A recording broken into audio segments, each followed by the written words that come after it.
आज पुणे किंवा पिंपरी चिंचवड या भागातल्या पदाधिकाऱ्यांच्या बैठका आहेत, जिल्ह्यातल्या सुद्धा, जिल्हा परिषदसुद्धा येतील. विधानसभा लोकसभा निवडणुका आता संपलेल्या आहेत. लोकसभेत आम्ही जिंकलो, विधानसभेत आम्ही पराभूत झालो. त्याची कारणं काय आहेत ही अख्ख्या देशाला समजलेली आहे. तरी त्या पराभवानं खचून न जाता पुढल्या प्रत्येक निवडणुका, जिल्हा परिषद, नगरपालिका, महानगरपालिका या आम्हाला लढवाव्याच लागते आणि त्या दृष्टीने ही तयारी सुरू आहे.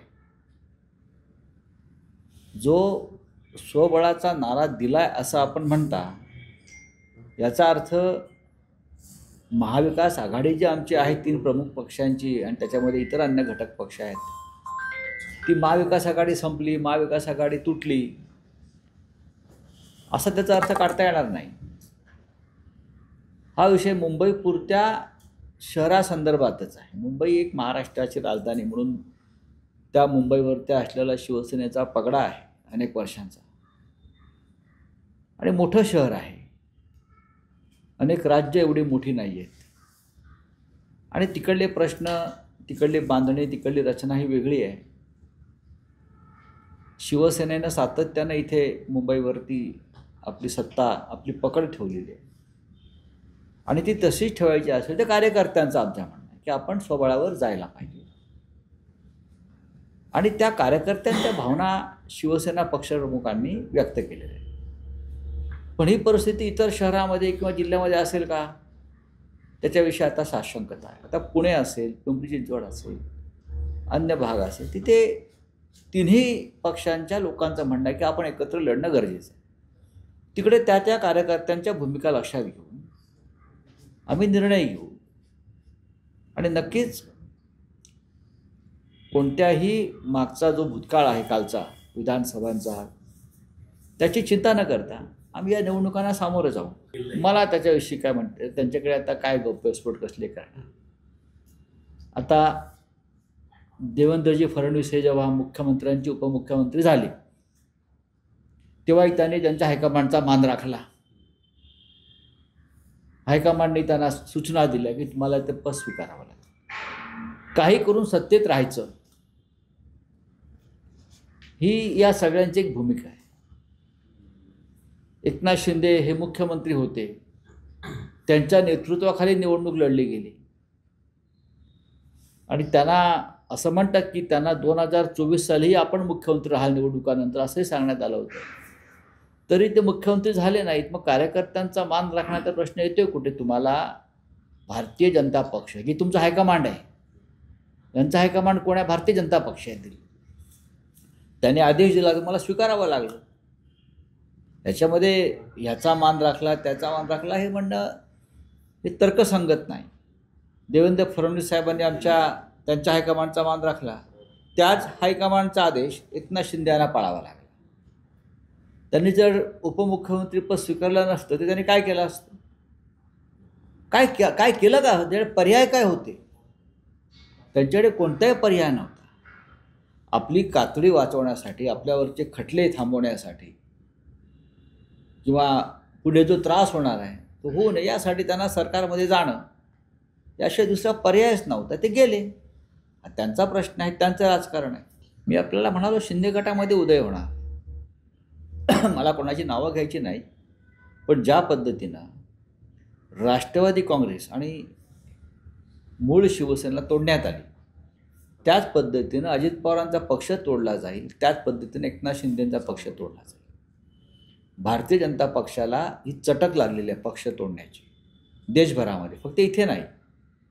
चंद्राबाबूचाही पक्ष तोडला जाईल, नितीश कुमारांचाही पक्ष तोडला जाईल. यांच्या दाताला, जिभेला रक्त लागलेलं आहे आणि जोपर्यंत ही चटक आहे तोपर्यंत हे फोडाफोडीचं राजकारण चालू आहे. हे पहा, सरकार जे आहे आता देवेंद्र फडणवीस यांचं सरकार आहे आणि विधानसभेच्या आधी काय ह्यांच्या चर्चा झाली याच्याविषयी महाराष्ट्राला फारशी माहिती नाही. मनोज जरांगे पाटील हे लढवय्ये नेते आहेत. ते त्यांच्या समाजासाठी लढत आहेत, जे आर्थिकदृष्ट्या दुर्बळ आहेत त्यांच्यासाठी लढत आहेत. आमच्या त्यांना शुभेच्छा आहेत, तेवढेच मी सांगू शकतो. हिंजवडी किंवा हा पुण्यातला जो भाग आहे हा एक IT हब आहे आपल्या महाराष्ट्रात. आणि IT क्षेत्रामध्ये जी आपण प्रगती केलेली असं आपण जे म्हणतो, सांगितलं जातं, नक्कीच केली. पण या महाराष्ट्रासह देशातली बेरोजगारी कशी रस्त्यावरती आज दिसते आहे याचं कालचं चित्र. काही मोजक्या जागांसाठी बरं का IT क्षेत्रातले इंजिनियर 5,000पेक्षा जास्त रांगेत उभे होते. म्हणजे हजारो या क्षेत्रात लोक बेरोजगार आहेत, तरुण बेरोजगार आहेत. आणि महाराष्ट्राचे मुख्यमंत्री हे दावोसमधून इथे परकीय गुंतवणूक आणत आहेत रोजगार वाढवण्यासाठी, उद्योग वाढवण्यासाठी. आज राज्यामधली परिस्थिती काय आहे या संदर्भात तुम्ही श्वेतपत्रिका काढली पाहिजे. बेरोजगारी संदर्भात अशी परिस्थिती. एका हिंजवडीमध्ये 5,500-6 हजार तरुण पदवीधर हे IT क्षेत्रातले हे नोकरीचे अर्ज घेऊन एका रांगेत उभे आहेत. गर्दी आहे, चेंगराचेंगरी आहे. नरेंद्र मोदी असं म्हणतात की यांनी पकोडे तळावे. हे 5,500 लोकांना तुम्ही पकोडे तळायला सांगणार आहात का देवेंद्र फडणवीसजी? हे अत्यंत विदारक चित्र होतं. मी पाहिलं या हिंजवडीमध्येच. हे एक चित्र आहे. ठिकठिकाणी हे चित्र या महाराष्ट्रात देशात पाहायला मिळत आहे. ही आपल्या देशाची आजची परिस्थिती आहे. हा प्रश्न तुम्ही गेले 25 वर्ष 30 वर्ष विचारता आणि त्या प्रश्नाला कोणाकडे उत्तर नाही आहे. याचं कारण असं आहे की शिवसेनेने एक आपली भूमिका स्वीकारली. शिवसेना महाविकास आघाडीमध्ये आहे आणि जे पक्ष नरेंद्र मोदी आणि अमित शहा आणि महाराष्ट्राचे शत्रू आहेत सगळे त्यांच्याबरोबर आहेत, ते कुणी असो, त्यांच्याशी कोणत्याही प्रकारची हातमिळवणी करायची नाही. हा आमचा स्वाभिमान आहे, हा महाराष्ट्राचा अभिमान आहे. जे अमित शहा आणि नरेंद्र मोदी महाराष्ट्राला लुटून गुजरातला ही लूट घेऊन चालले आहेत, तुम्ही त्यांच्याशी हातमिळवणी करणार, कोणताही पक्ष असेल, आणि तुम्ही आम्हाला सांगताय तुम्ही त्यांच्याशी हातमिळवणी करा. हे कोणत्याही मराठी माणसाच्या स्वाभिमानी मराठी माणसाच्या रक्तात नाही. त्यांचं सरकार, त्यांचा पक्ष बघेल ना, सक्षम आहेत ते. त्यांचा देवेंद्र फडणवीस हे गृहमंत्री म्हणून फार सक्षम आहे. आपल्या लोकांना सोडायचं आणि विरोधकांना पकडायचं या बाबतीत त्यांचा हात कोणी धरणार नाही.